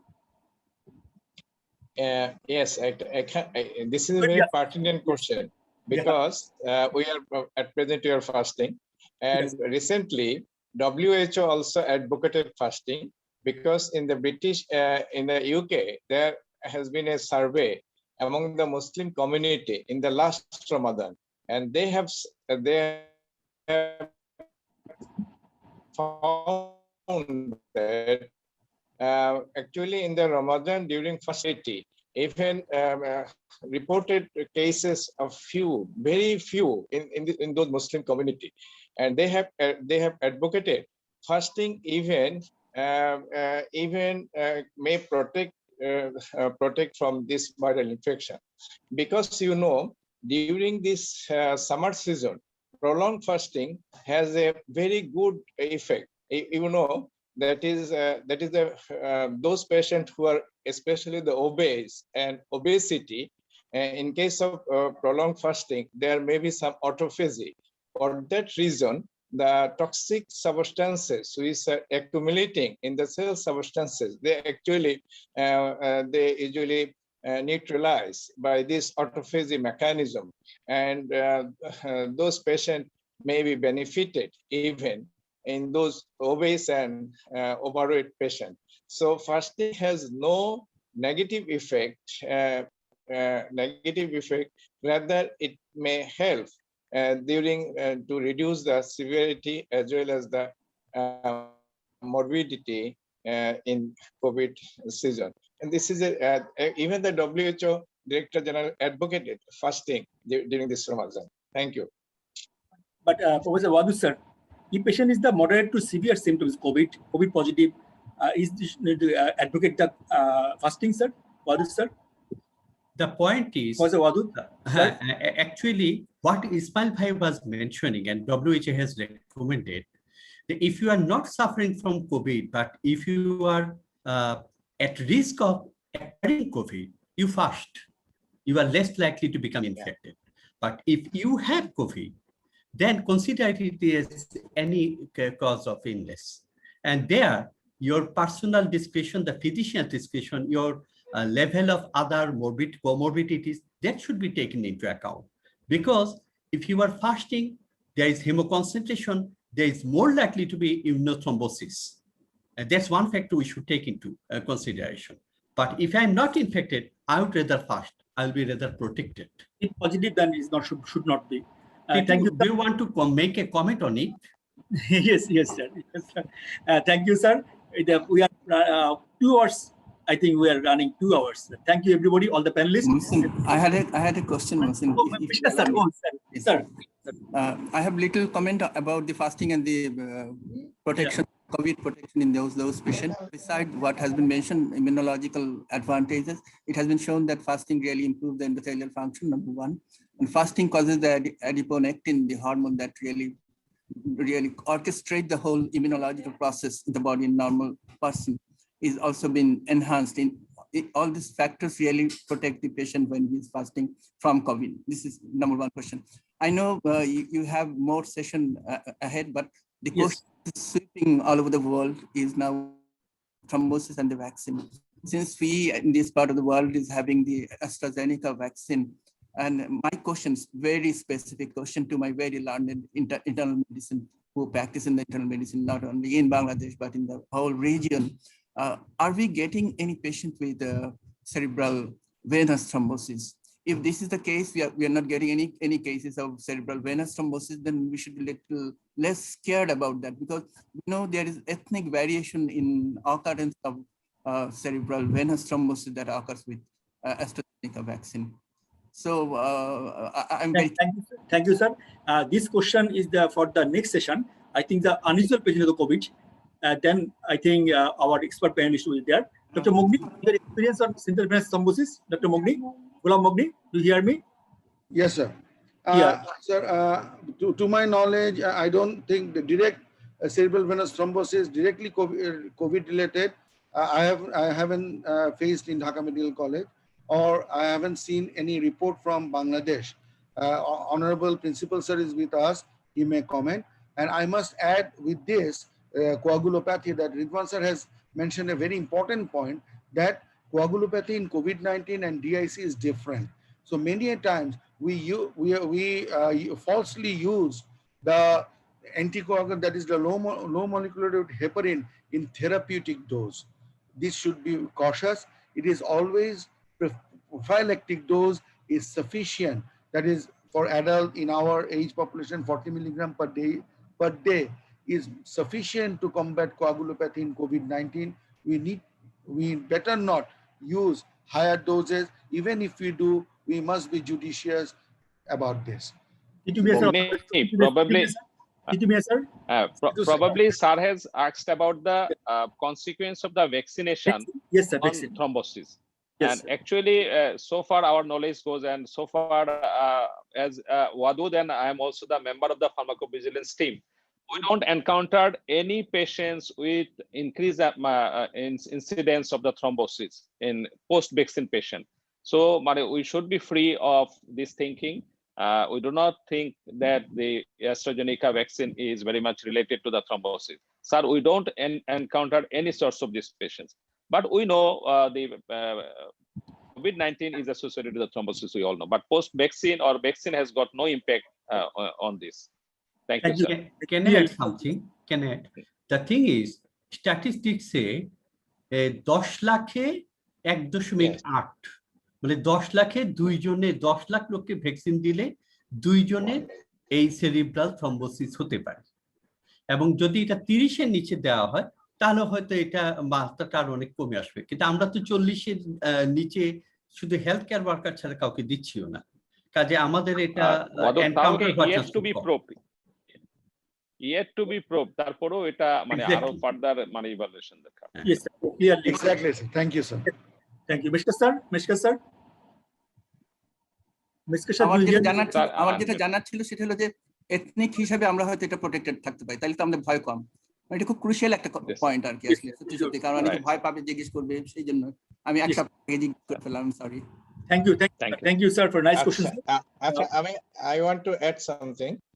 Because there are many other conditions that may predispose to this venous thrombosis, even smoking, even pill users, even obesity. They can even those who uses other drugs. They are more prone to develop this type of thrombosis, and already it has been seen that in 1 to 2 per million people may develop this type of thrombosis. Though Sweden already stopped AstraZeneca vaccine, even the Johnson & Johnson vaccine already been stopped in USA.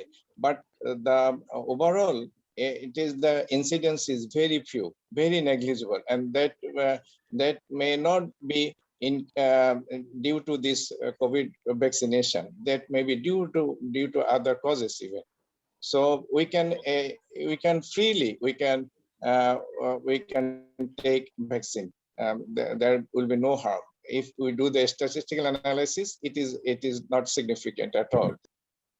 Thank you, sir. Neglect করে কিন্তু sir উপায় নেই sir Thank you, sir. কিছু observation আছে অনেক ক্ষেত্রেই খালিকুজ্জামান ভাই একটা খালিকুজ্জামান আমি doctor Khaliquzzaman thank you sir আমাদের কিছু অবজারভেশন আছে রিসেন্টলি আমার এক আত্মীয় ভ্যাকসিন ফার্স্ট ডোজ দেওয়ার 10 দিন পরে হি সাডেনলি ডেভেলপড হেডেক লারিঙ্গোফিশন and collapsed and he was sent to the Virology hospital and she was declared dead at that hospital. And I have one doctor, he was working in Noshindi Shodor Hospital.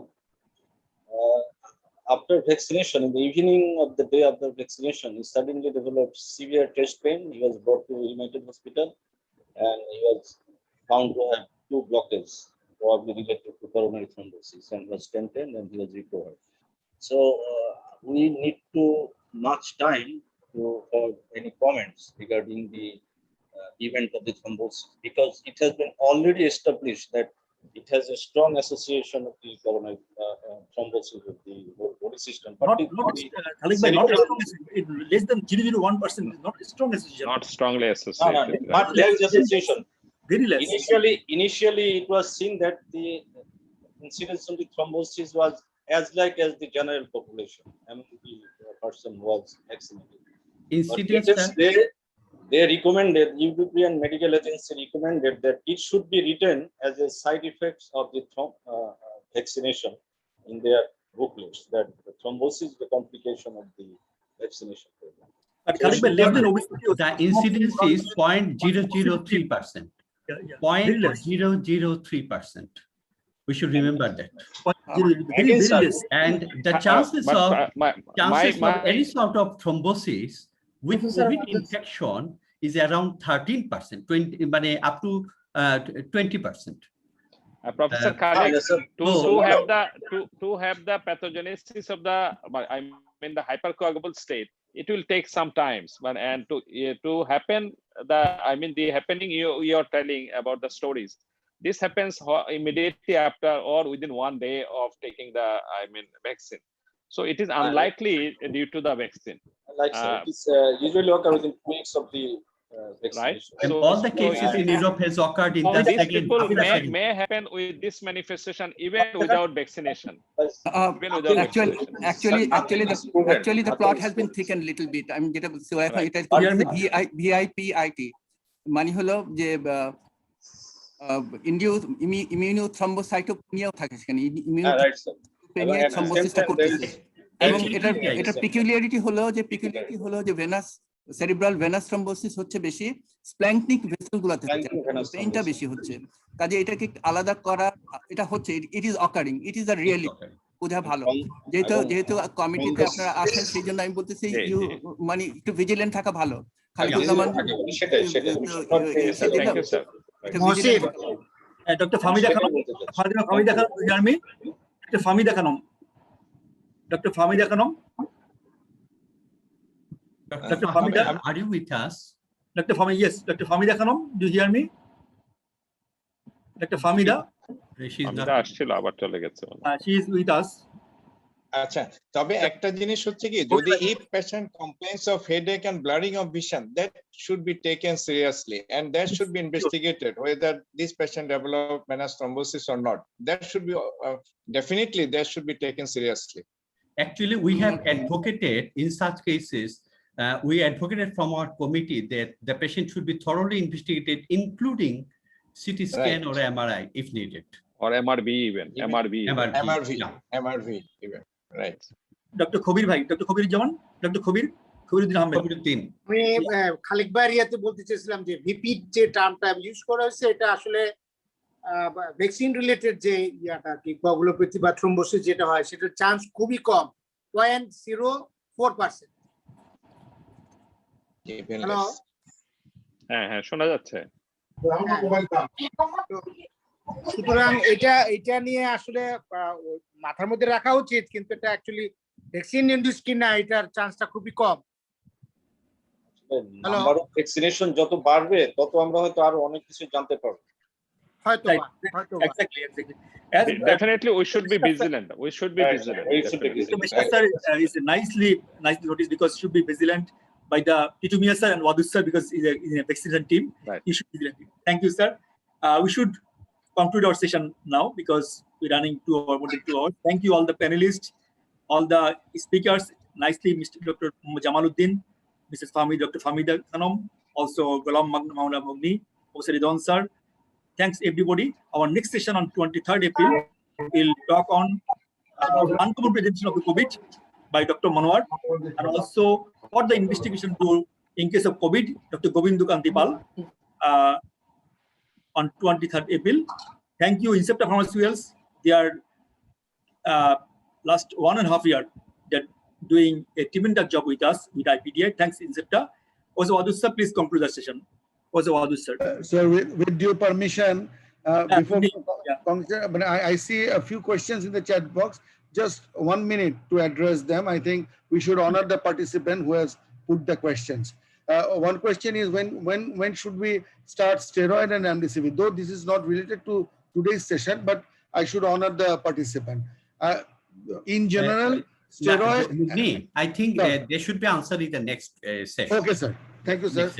Sorry to disturb. We have a separate session for that. Okay, sir. Thank you, sir.